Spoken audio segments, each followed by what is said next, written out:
Hey everyone, I'm Tim, and I've just finished a 9-month odyssey around Latin America. Now I'm reopening my diaries, and this time I'm bringing you along with me.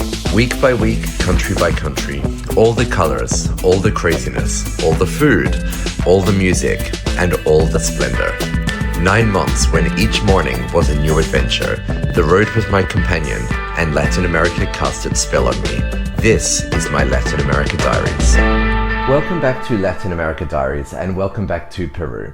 We woke up in the city of Cusco and we're about to begin our journey towards Machu Picchu. Now, considering how popular Machu Picchu is and how many people visit here every year, it's a surprisingly confusing place as far as logistics are concerned. So in this episode, I'm going to try and give you as many practical tips as possible if you're planning your journey there. There are really 3 main areas to know about when visiting Machu Picchu. The first is Cusco, the main gateway city and the place where most journeys to Machu Picchu begin or pass through at some point. The second is Machu Picchu itself, which is actually much smaller than many people imagine.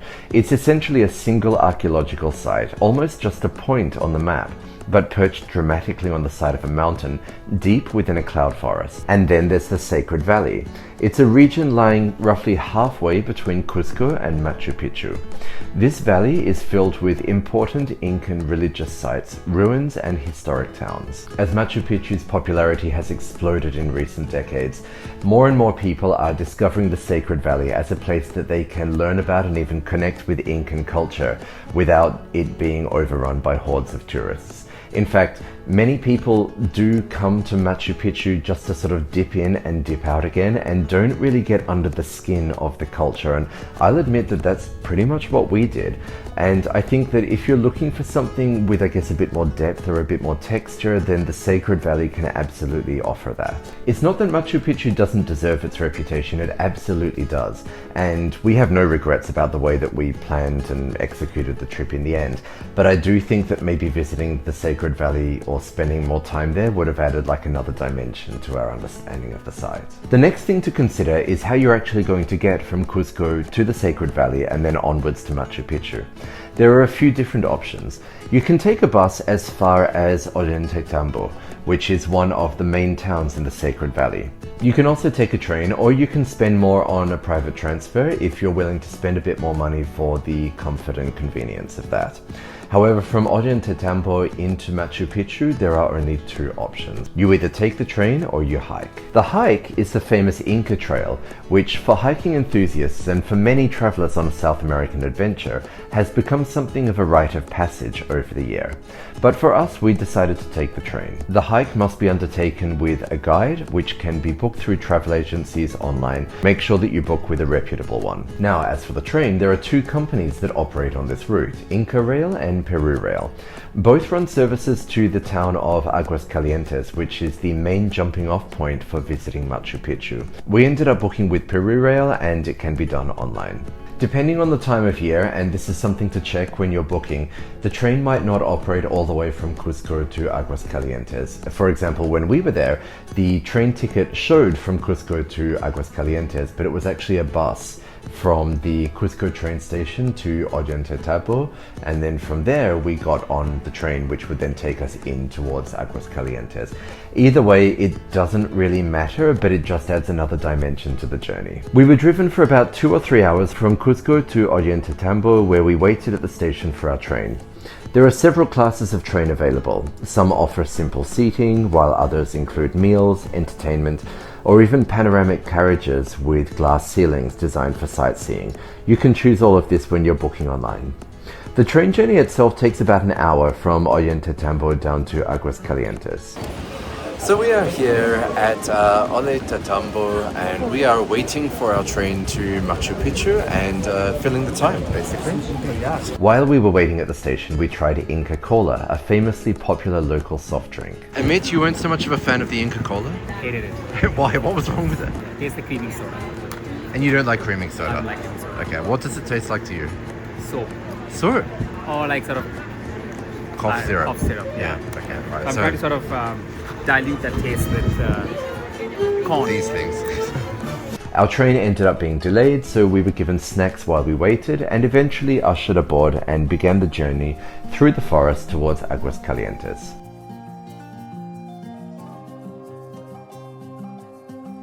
just sat down and left from Tambo, thank you, station, and we booked these tickets not really knowing what's going to be better or worse, but I mean, we're pretty happy with them, I would say. Yeah, we're facing backwards, and the other thing is that we were told that, or we saw a video that sitting on that side of the train, which is the left heading into Aguas Calientes, and on the right heading out of Aguas Calientes would be better, but we only saw that yesterday, so, but I think we're pretty happy with this. It's pretty good. Along the way, you catch glimpses of Incan ruins which are scattered throughout the jungle. These are the kinds of places that hikers would stop at if they were doing the multi-day Inca Trail trek.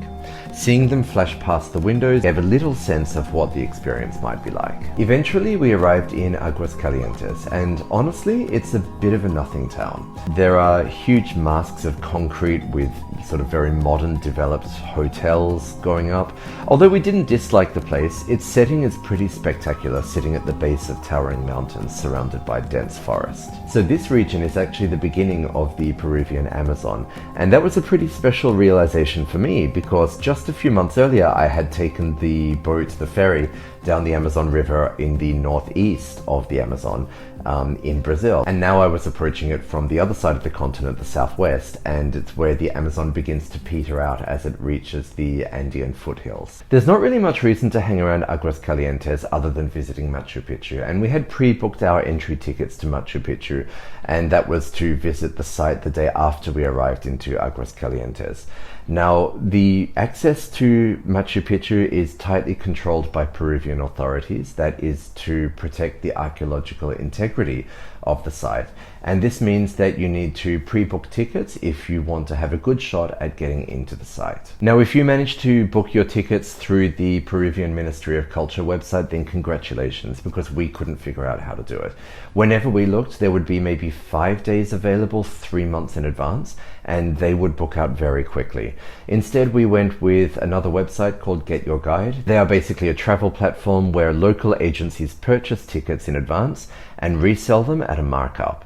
The downside is that you end up paying roughly double the official price, but the upside is that the process is much simpler and tickets are often available there even when the official website shows none. The real challenge though is the weather, because you don't know what the weather's going to be like when you arrive there. So you either pre-book and just hope for the best with the weather, or you arrive in Aguas Calientes without tickets booked, and then when the weather turns nice, you just hope that there are tickets available. So it's a real gamble, and I'll leave it up to you which one you choose, but most people go for pre-booked tickets and just hope that the weather will be right. The other thing is that when you book tickets for Machu Picchu, there are 3 different types of tickets to visit the site.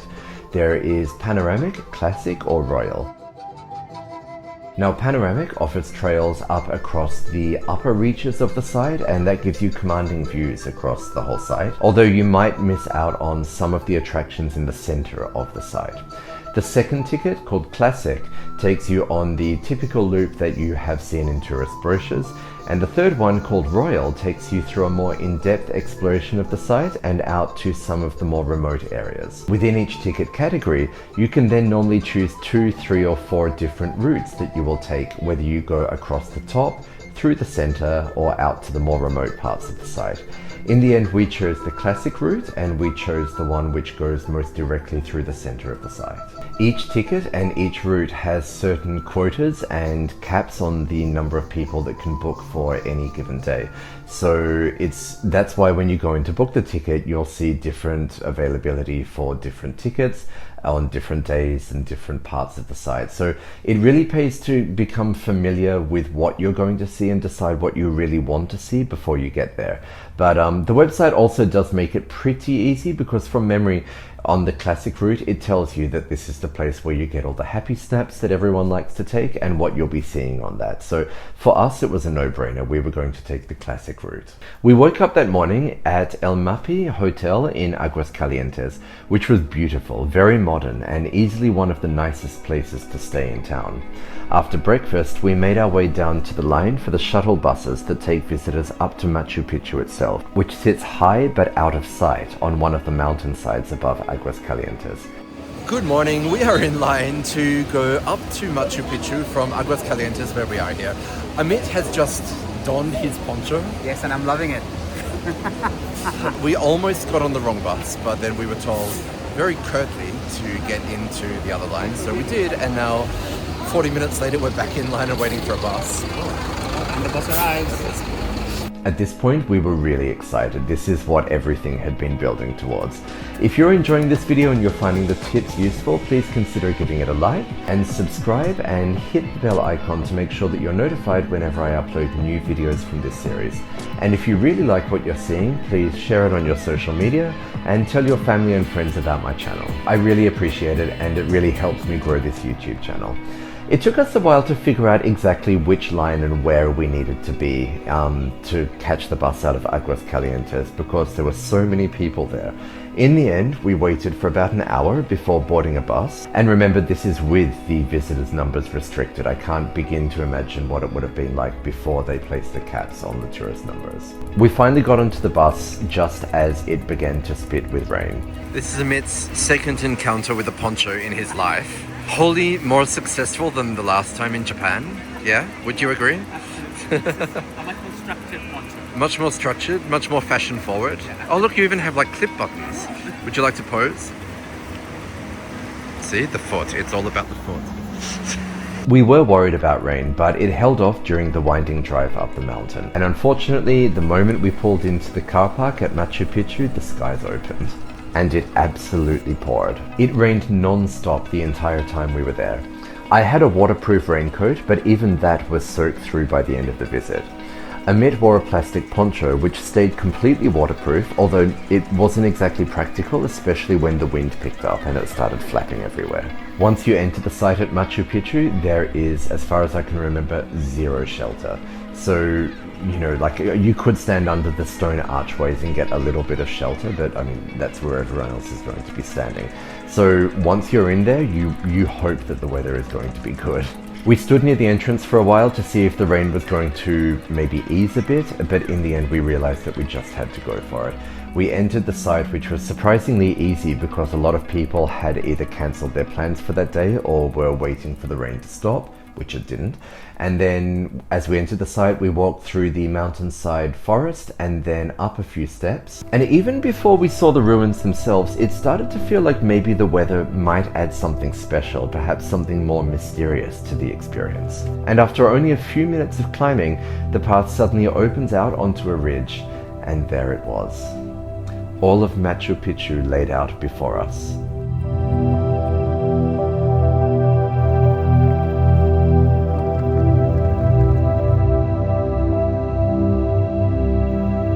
It was breathtaking, even in the rain, maybe especially in the rain. Clouds drifted through the mountains, wrapping themselves around the peaks. The atmosphere was dramatic, eerie, and incredibly beautiful. It was cinematic.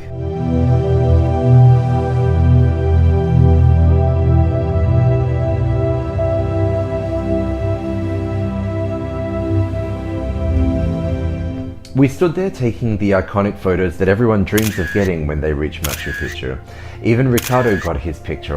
We're doing Machu Picchu. I'm not taking my phone or the GoPro out much because basically we have to watch where we're going. But would you say it's still worth it in the rainy weather? I think it is, absolutely. Yeah, it's still like, honestly, I mean that, Yeah. like, wow, seriously, you know, even if anything, it sort of gives it like a mystical sort of quality. I think it's definitely worth it, Definitely. even if we're wet. Machu Picchu is an Incan citadel built high on a mountain ridge, and the Inca Empire was truly extraordinary. At its height, it stretched thousands of kilometers along the Andes, and is often noted as one of the largest empires in history without a written language or wheeled transport. Yet, it maintained remarkable administrative and architectural sophistication. Part of the mystery of Machu Picchu lies in its location. This site is incredibly remote, surrounded by steep mountains and unforgiving terrain.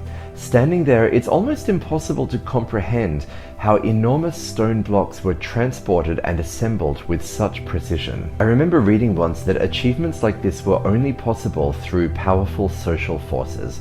either deep religious conviction or strict societal obligation, because the sheer physical effort required would have been immense. As we explored, we passed through several key areas of the site, including the Temple of the Sun, a ceremonial structure aligned with astronomical events, the royal residence thought to house elite inhabitants, and agricultural terraces carved dramatically into the mountainside, and residential quarters where everyday life would have taken place. It's a pity that the rain dampened the experience for us, pun fully intended there, but at the same time it also gave Machu Picchu a really haunting atmosphere. And because of the weather, we didn't have to battle huge crowds, which made the experience feel strangely intimate. The rain did not ruin the experience, it just changed it, and honestly, we were okay with that.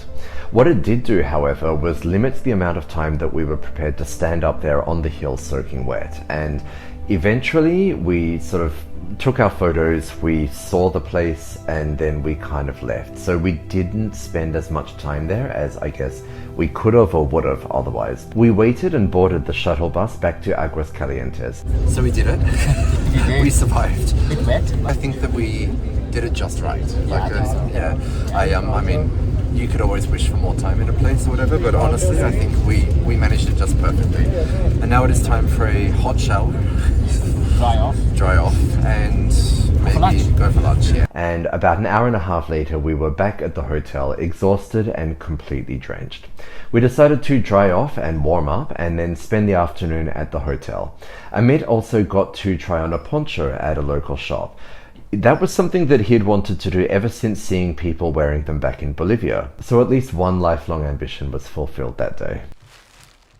Poncho! So that is the end of our Machu Picchu experience. What would you say? Have you enjoyed it? I've had the best time. It has been an absolutely amazing experience. Really? Like even with the rain and everything? Oh yeah. I mean, that just adds a little bit to the whole atmosphere. Atmosphere, yeah. It has been an awesome experience, and we are now at the Aguas Calientes train station, about to jump on the train back towards Ollantaytambo and then onwards to Cusco. On the way back to Cusco, we discovered something that we hadn't realized when booking, and that was that our train tickets actually included live entertainment. So we made our way to the observation car, where we were treated to music and dancing performed by a troupe of local artists.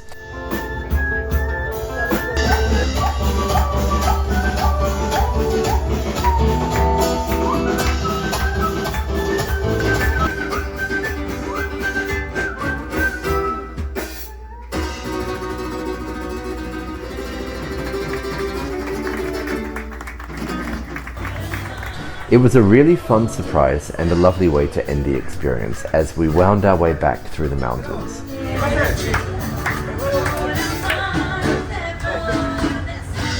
All in all, we had a wonderful trip to Machu Picchu. The rain didn't spoil it, it just changed the experience, and really we came away with really wonderful memories. If I was to do Machu Picchu again, I think that I'd do things a little bit differently. Firstly, I probably wouldn't go for the premium options on the train. It was fun, but I just don't know that I got the benefit out of that maybe I thought that I was going to. So next time I'd probably go for one of the more economical options. Secondly, I think that I would spend a bit more time in the Sacred Valley. I don't regret anything about the trip to Machu Picchu, but it was very quick, and I feel like I was really having a superficial experience of my time there. And I think that learning more about Incan history and culture, it would have made my experience of Machu Picchu and Peru generally that much richer. Thirdly, I'd probably visit Machu Picchu a bit earlier in such a long trip. I mean, by this point, Amit and I had been traveling very quickly for about a month, and I'd been on the road at this point for about 5 months, and Machu Picchu really does deserve your focus and attention. So I think that probably next time I would work that into the itinerary a bit sooner. And finally, I think next time I would put more importance on being at Machu Picchu when you're either guaranteed good weather. I'm not sure if there's a season in which that is the case. I know that we were there sort of in the shoulder season, not the dry season, so maybe that explains our experience. Or alternatively, because I've already seen it once, maybe I would go to Peru without a ticket booked for Machu Picchu, and then just play it by ear with more time to spare and more weeks up my sleeve in case I didn't get a ticket straight away. I would go to Machu Picchu again, and I feel like the pressure would be off this time because I feel like maybe the chances of getting rainy days on 2 separate occasions would be slimmer. And I feel like I've already done it and know what I'm doing. I've been to the Taj Mahal 4 times and I had a different experience each time. And I think that Machu Picchu is a place like that. I mean, it's expensive and it's a long way to get there, but I do think that I would get more out of it if I did a second trip and did things a bit differently next time. And while Machu Picchu and then our return to Cusco marked the end of this particular leg of the trip through Peru, I would return to Peru about a month later. So stay tuned because that is coming up in about a month from now in Latin America Diaries. But next week in Latin America Diaries, I will be bringing you the next leg of my journey, in which I will return to Chile and then start heading south towards the volcanoes and mountains in the south of that country. Make sure that you tune in again then. See you then.